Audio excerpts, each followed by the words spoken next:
uno de los aspectos mencionados aquí. Mateo 14, del 22 al 33.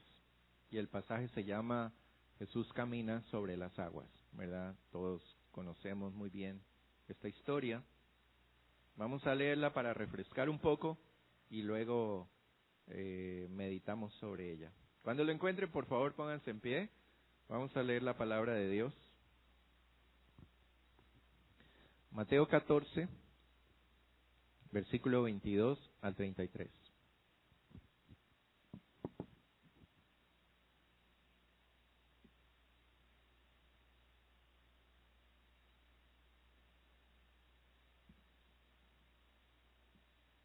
Bien. Vamos a tratar de leerla todos juntos, a ver si podemos. Es un pasaje un poquito largo, pero vamos a tratar de hacerlo todos juntos. Lo hacemos en el nombre del Padre, el Hijo y el Espíritu Santo. Enseguida Jesús hizo a sus discípulos entrar en la barca e ir delante de él a la otra ribera, entre tanto que él despedía a la multitud. Despedida la multitud, subió al monte a orar aparte, y cuando llegó la noche estaba allí solo. Y ya la barca estaba en medio del mar, azotada por las olas, porque el viento era contrario. Mas a la cuarta vigilia de la noche, Jesús vino a ellos andando sobre el mar. Y los discípulos, viéndole andar sobre el mar, se turbaron, diciendo, un fantasma, y dieron voces de miedo. Pero enseguida Jesús les habló, diciendo, tened ánimo, yo soy, no temáis. Entonces le respondió Pedro, y dijo, Señor, si eres tú, manda que yo vaya a ti sobre las aguas. Y él dijo, ven. Y descendiendo Pedro de la barca, andaba sobre las aguas para ir a Jesús. Pero al ver el fuerte viento, tuvo miedo y comenzando a hundirse, dio voces diciendo, Señor, sálvame. Al momento Jesús, extendiendo la mano, asió de él y le dijo, hombre de poca fe, ¿por qué dudaste? Y cuando ellos subieron en la barca, se calmó el viento. Entonces los que estaban en la barca vinieron y le adoraron diciendo, verdaderamente eres Hijo de Dios. Amén. Amén. Tomen asiento, hermanos. Este pasaje tiene grandes enseñanzas, pero quisiera que nos centráramos en una de ellas. Y es el tema de la obediencia a Dios y qué es lo que sucede cuando nosotros obedecemos a Dios. Aquí vemos a un grupo de hombres, ¿verdad? Eran discípulos del Señor Jesús, ya habían andado con el Señor Jesús una buena parte de su ministerio, ¿verdad? Y Él les dijo, vayan ustedes a la otra orilla del lago, yo me quedo aquí, súbanse en la barca y váyanse para allá. Ellos obedecieron, por supuesto, ¿verdad? Pero al obedecer al Señor Jesús se toparon con un problema. El problema era, según dice aquí, que habían olas, estaba la barca siendo azotada por las olas y el viento era contrario, ¿verdad?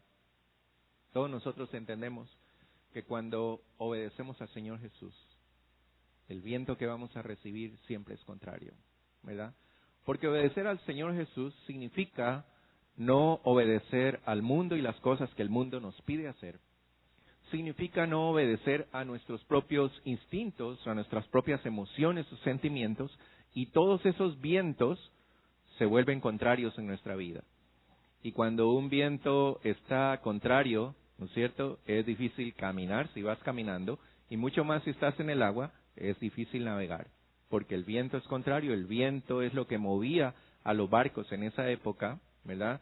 Y el viento es el que de alguna forma ayuda para que uno pueda caminar en la dirección que uno quiere caminar. Lo fácil es caminar a favor del viento, ¿sí? ¿Todos entienden eso? ¿Verdad? Cuando hay un viento que está viniendo de ese lado, si yo voy para el lado del viento, me resulta mucho más fácil y puedo hasta ir más rápido, ¿verdad? Pero si yo quiero ir en contra del viento, entonces resulta difícil, porque el viento te golpea en la cara, porque el viento te detiene, porque el viento, si es muy fuerte, te puede hacer caer. Y entonces esto fue lo que pasó. Los discípulos obedecieron al Señor Jesús Y hermanos, siempre que nosotros obedecemos al Señor Jesús, vamos a tener vientos contrarios. Esto es algo que vemos a través de la Escritura con todas aquellas personas que decidieron obedecer al Señor y por obedecer al Señor, ¿verdad?, tuvieron vientos contrarios que los llevaron a sufrir muchas dificultades. Vemos a los apóstoles en el libro de los Hechos, su vida no era una vida color de rosa, ni tenían jets privados, ni tenían limusinas para andar, ¿verdad?, ni comían en los mejores restaurantes. ¿Dónde comían ellos? En el desierto. A veces cuando comían, que a veces no comían, ¿verdad? Andaban caminando en medio del desierto, sufrían penalidades, fueron azotados, fueron golpeados, llegaron inclusive a ser asesinados, ¿verdad? Y morir como mártires, como resultado de la obediencia a nuestro Dios. Y ese es el problema. El Señor a nosotros no nos prometió librarnos de los problemas. El Señor, cuando nosotros nos convertimos, no nos dijo, mira, te conviertes, te haces mi hijo y tu vida va a ser color de rosa. Él nunca prometió eso. Lo que sí prometió es que va a haber dificultades, pero prometió nunca dejarnos solos en medio de las dificultades, ¿verdad? Y en estos días conversaba con alguien, y fue ayer justamente, estaba conversando con una persona con el que nos renta el terreno allá en donde estamos viviendo ahora, y él es cristiano, ¿verdad? Y él decía algo así como que él ha pasado por muchas dificultades. En un momentito que estuvimos conversando, ahí como que me abrió su corazón. Dice, yo he pasado por muchas dificultades, pero lo lindo es saber, decía él, que algún día estas dificultades se van a terminar y voy a estar con él. Qué bonito. Y eso es una esperanza que nosotros tenemos de que aun si las dificultades no llegaran a terminar en este mundo, ¿verdad?, tenemos la esperanza de que todo esto es pasajero y es tan pequeñito comparado con toda la eternidad que nosotros vamos a estar con el Señor Jesús, que vale la pena, cualquier cosa que sea, cualquier problema que tengamos que vivir por ser obedientes a nuestro Dios. Y entonces aquí vemos estos hombres siendo obedientes, se subieron al barco, fueron caminando, fueron navegando, se toparon con problemas. Y fíjense ustedes, cuarta vigilia de la noche, era ya la madrugada. Y ellos estaban ahí desesperados, peleando en contra de las olas, peleando en contra del viento. Pero vieron algo que los espantó mucho más todavía, cuando vieron a alguien caminar sobre el agua. Y entonces todos se asustaron. Dice allí que todos tuvieron temor y se turbaron. O sea, debe haber sido una impresión tremenda, aparte del viento y las olas y los rayos y la tempestad y todo lo que había, de pronto ver un fantasma encima de eso. ¿Qué les parece? Y entonces el temor de ellos fue tremendo. Pero el Señor Jesús les habló, les dijo, tengan ánimo, y usó una palabra que el Señor Jesús usaba solamente en algunas ocasiones para demostrar que Él era el Dios Todopoderoso, el mismo Dios de Abraham, de Isaac y de Jacob, cuando le dijo a Moisés, yo soy el que soy. Y esa es la palabra que Él usa aquí. Él dijo, no teman, yo soy Dios. Yo no soy un fantasma, yo no soy un mago, yo no soy un bombero, yo no soy una persona como cualquiera de ustedes, yo soy Dios. Y eso era lo que les estaba diciendo aquí cuando Él mencionó esto. ¿Recuerdan cuando lo fueron a tomar preso? Él también mencionó esto, ¿verdad? Cuando estuvo donde el sacerdote, el sumo sacerdote, también usó esta misma palabra. Cuando le preguntaron, dinos tú, si eres o no eres el Hijo de Dios, ¿verdad? ¿Y qué dijo Él? Yo soy. Y fue esto lo que usó. Y por eso fue que el sacerdote se rasgó los vestidos, porque dijo, ¿qué más necesitamos? Él está diciendo que es el Dios que se le apareció a Moisés y que le dijo, yo soy. Y entonces Dios, el Señor Jesús, toma esta figura aquí, ¿verdad? Pero luego Pedro, el más lanzado de todos, ¿no es cierto?, le dijo, si eres tú, si en realidad eres Dios, si en realidad tú eres quien dices que eres, manda yo que vaya a ti caminando sobre las aguas. Y el Señor Jesús le dijo, ven, ¿verdad? Y cuando el Señor dice ven, ¿no es cierto? Él no le está sugiriendo, Él no le está diciendo, mira, si te animas, levántate, sal de la barca y ven para acá, ¿verdad? Cuando Él dijo ven, lo hace en una forma imperativa, ¿no es cierto? Que es una orden. Cuando el Señor habla de esa forma, son órdenes, no son sugerencias, ¿verdad? Cuando el Señor te dice orad sin cesar, es una orden, no es una sugerencia, no es oren cuando quieran, es una orden de orar todo el tiempo. Cuando el Señor dice escudriñen la Escritura, ¿verdad? Es una orden del Señor. Él está diciendo tienen que escudriñar, tienen que estudiar, tienen que aprender de la Escritura. No está diciendo cuando ustedes puedan, cuando tengan tiempo, aprendan, ¿verdad? Y eso fue lo que pasó aquí. Fue una orden de Dios. Y Pedro fue obediente nuevamente, ¿verdad? Ya habían sido obedientes yendo en la barca y todo eso que tuvieron que pasar, pero Pedro fue mucho más allá. Y hermanos, lo que sucede en nuestra vida cristiana es que nuestra vida cristiana es una vida extraordinaria. ¿Qué quiere decir extraordinaria? Quiere decir que va más allá de lo ordinario, que va más allá de lo que otros hacen, que va más allá de lo que otros pueden creer, que va muchísimo más allá de lo que yo mismo puedo esperar. Es una vida extraordinaria, ¿verdad? Cuando el Señor dice que nosotros somos como las águilas y que debemos remontarnos por encima de las tormentas, ¿no es cierto? Él está hablando de un ave extraordinaria, un ave que no es igual que las otras aves, que siendo ave, ¿no es cierto? Y que siendo un ave de rapiña, no come carne, como los otros comen de rapiña. Ustedes saben, el águila caza animales vivos. Y todo en la vida del águila es extraordinaria. Algún momento podemos hablar nuevamente del águila, ¿verdad? Pero, y cuando Dios habla de nuestra vida, habla de que nuestra vida debe ser una vida extraordinaria, una vida que va más allá de lo que la gente espera, una vida que va más allá de lo que otros esperan que yo haga. Si otros esperan que yo haga 1, que yo haga 10. Si otros esperan que yo no haga nada, que yo haga algo. Esa es la vida cristiana, una vida extraordinaria, ¿verdad? Y eso es lo que significa cuando el Señor Jesús le dijo, muy bien, ven a caminar sobre las aguas. Fíjense ustedes, ellos ya estaban en el barco, ya tenían un tremendo problema, estaban a punto de ahogarse, ¿verdad? Estaba a punto de que el barco se iba a voltear, por eso estaban tan temerosos, ¿sí? Pero eso no fue suficiente para el Señor. El Señor le dijo a Pedro, muy bien, Pedro, tú ya pasaste por todo esto, pero yo quiero algo más de ti. Y eso es lo que el Señor nos dice a nosotros cada día. Yo quiero algo más de ti. Señor, lo logré. No importa, ¿estás subido en la barca todavía? Muy bien, bájate de la barca y ven para acá. Eso es lo que el Señor quiere de nosotros. Y cuando creemos que ya lo hemos hecho, el Señor nos dice, no, todavía no. Hay algo más que quiero que hagas. Quiero que des un paso más, quiero que vayas más allá.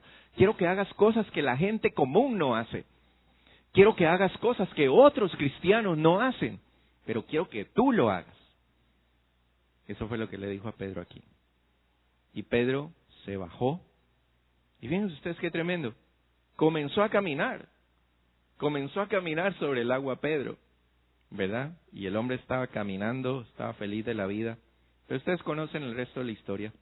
Cuando él vio hacia otro lado, que no fue el Señor Jesús, vio el fuerte viento, vio las olas, vio la tempestad. Quitó la mirada del Señor Jesús y comenzó a hundirse, ¿verdad? Él tuvo obediencia en principio, pero entonces aquí quiero volver a lo que mencioné al principio.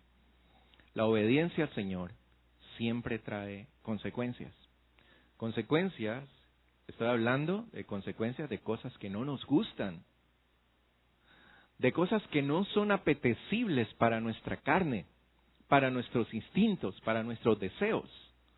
El obedecer al Señor Jesús significa ir en contra de la corriente ir en contra de la corriente del mundo, ir en contra de la corriente de nuestro propio corazón, de nuestra propia mente, de nuestros propios instintos y pasiones.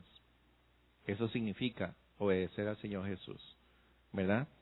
Y Pedro lo hizo, y él se fue en contra de cualquier cosa ordinaria, porque ordinariamente un hombre no puede caminar sobre las aguas. Hasta hoy día lo han intentado. Ustedes han visto que hay unas competencias para ver quién puede caminar más tiempo sobre el agua, y sale uno corriendo a toda velocidad, yo los he visto, ¿verdad? Y puede dar posiblemente unos 2 o 3 pasitos sobre el agua por la velocidad que lleva caminando, ¿verdad? Pero al tercer paso se hundió. No es posible caminar sobre el agua. Han pasado 5,000 años de la existencia del hombre y nadie lo ha podido hacer. Pero Pedro lo hizo. Las cosas extraordinarias que podemos hacer cuando obedecemos y cuando estamos dispuestos a obedecer al Señor. Pero entonces aquí Pedro se topó con el mismo problema, ¿verdad? La tempestad, las olas, el viento, todo esto, él vio hacia allá y él perdió de vista el objetivo, perdió de vista al Señor Jesús y comenzó a hundirse. Cuando nosotros somos obedientes con el Señor, siempre van a haber problemas, ¿verdad? Siempre van a haber problemas. Y cuando esos problemas llegan, ¿sí? Tendemos a ver los problemas en lugar de ver a aquel con quien estamos siendo obedientes. Ahora, una cosa interesante que hay aquí. Fíjense, hermanos, aquí no lo dice la palabra del Señor, pero yo quiero que ustedes se pongan allí. A mí me encanta hacer estas cosas. Yo sé que a Gustavo también le gusta porque él un día dijo, a mí me encanta imaginarme cómo es la escena y todo eso, ¿verdad? La tempestad, la lluvia, el viento, el barco moviéndose, todo. Y Pedro se bajó y comenzó a caminar, pero Pedro comenzó a hundirse. Habían por lo menos 11 hombres en esa barca. Sí se dan cuenta la escena, ¿verdad? Habían 11 hombres en la barca. Pedro no debe haber estado muy lejos, porque él apenas empezó a caminar, dice la palabra del Señor, volteó a ver y se asustó y comenzó a hundirse. No estaba muy lejos. De acuerdo con la Escritura, ninguno de esos hombres ahí dentro de la barca hizo nada. ¿Sí? Porque alguien hubiera podido decir, ¿no es cierto? Pedro, aquí te lanzo el salvavidas. No sé si había salvavidas en ese tiempo. Debe haber habido, ¿verdad? Debe haber. Aunque sea de palo, no sé, de alguna cosa, pero un salvavidas. Pedro, cógete de ahí, agárrate de allí. No lo hicieron. Posiblemente otro hubiera podido decir, bueno, somos 11, mira, tú me das la mano, yo me bajo y nos vamos cogiendo todos de la mano. Yo llego donde Pedro y lo agarro y lo traigo de nuevo a la barca, al lugar de la seguridad. ¿Sí? Ninguno hizo eso. Y aquí, hermanos, aprendemos una lección muy grande. Cuando nosotros estamos siendo obedientes al Señor y cuando nosotros queremos servir al Señor, cuando queremos hacer algo por Dios, la tormenta va a llegar, la tempestad va a llegar. Si no llega, hermano, créeme, te lo digo casi con el 100% de la seguridad, no puedo decir 100% porque puede ser que no sea así. Pero casi te lo puedo decir con toda seguridad de que si no hay tormentas es porque estás yendo en favor de la corriente. ¿Amén? No oí muchos aménes, pero bueno. Yo sé que en el corazón lo creen ustedes. Cuando no tienes viento contrario es porque estás yendo en favor del viento. ¿Amén?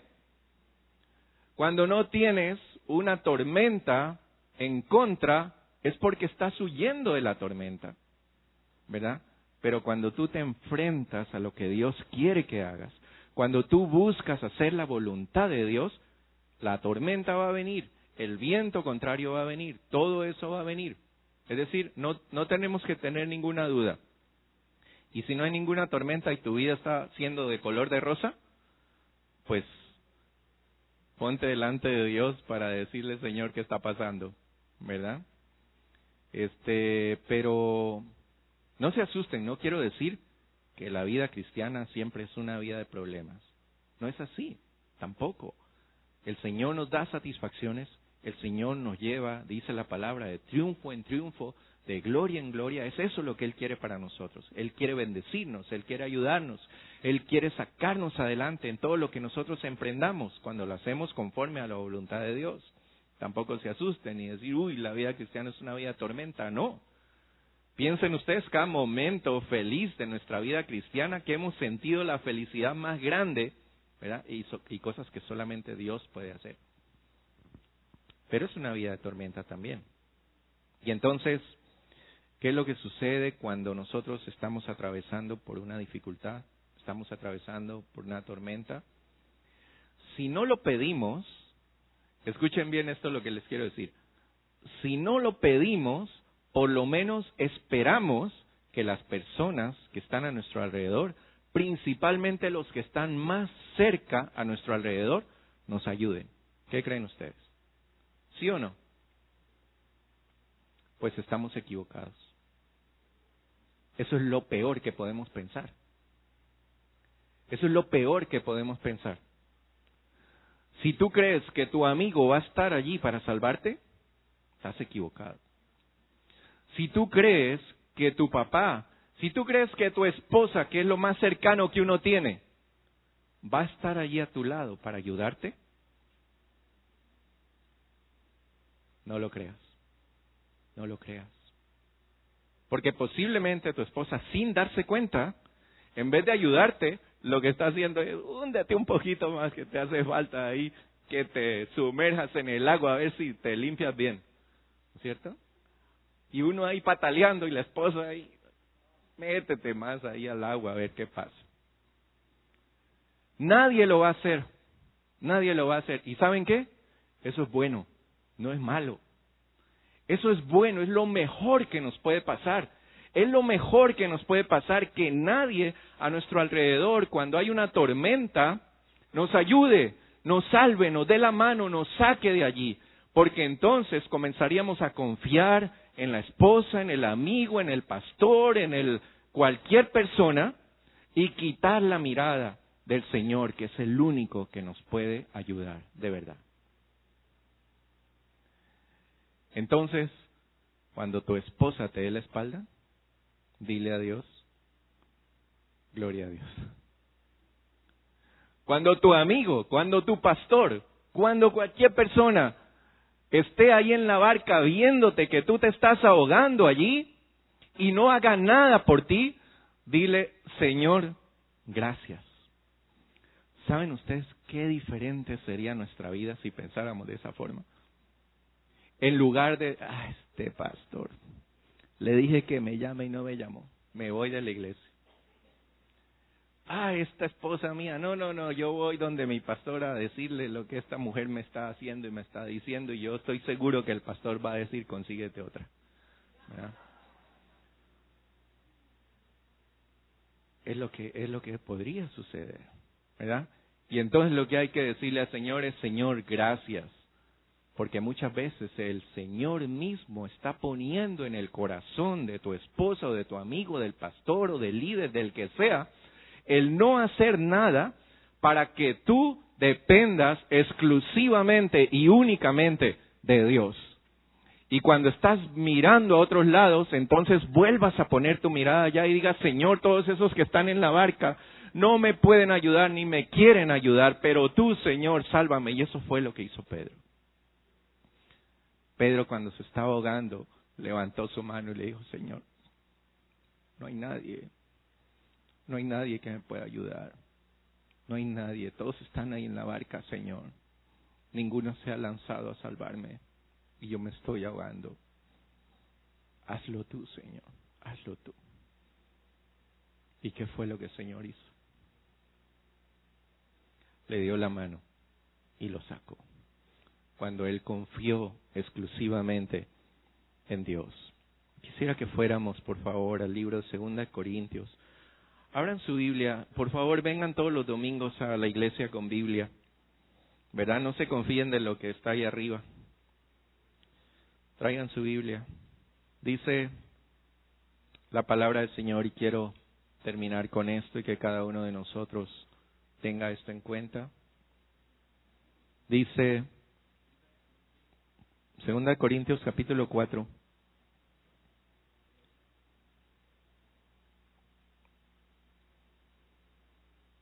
del 7 al 9. Dice la palabra de Dios, pero tenemos este tesoro. ¿Ya? ¿Cuál es tu tesoro? ¿Cuál es? Yo sé que algunos le dicen tesoro a la esposa o al esposo, ¿verdad? Ese no es tu tesoro. El tesoro es el Señor. Y dice, tenemos este tesoro en vasos de barro, nosotros, para que la excelencia del poder de Dios sea de Él y no de nosotros. Amén. Para que el poder de Dios se sepa que es de Él y no de nosotros. Y aquí empieza Pablo con esta lista. Porque estamos atribulados en todo, mas no estamos angustiados. Estamos en apuros, mas no desesperados. Estamos perseguidos, mas no desamparados. Derribados, pero no destruidos. Y eso es lo que el Señor quiere hacer en nuestras vidas. Nunca confíes en nadie más. Los otros están en la barca y posiblemente están a punto de hundirse también, pero no se quieren bajar de la barca. No confíes en nadie más. Confía en el Señor. Y cuando tú estás siendo obediente, pon tu mirada solamente en Él. Y si en algún momento tú sientes que en ese momento de dificultad, de tormenta, tus amigos, tu esposa, tus hijos, tu padre, tu madre, te han dejado solo y no te quieren ayudar, solamente di gracias, Señor, voltea a ver hacia donde está Él y dile, Señor, tú sí. Y el Señor promete que nunca te va a abandonar, que nunca te va a desamparar, que siempre va a estar contigo y que cuando tú clames a Él y levantes tu mano a Él, Él está listo ahí para darte la mano y para rescatarte.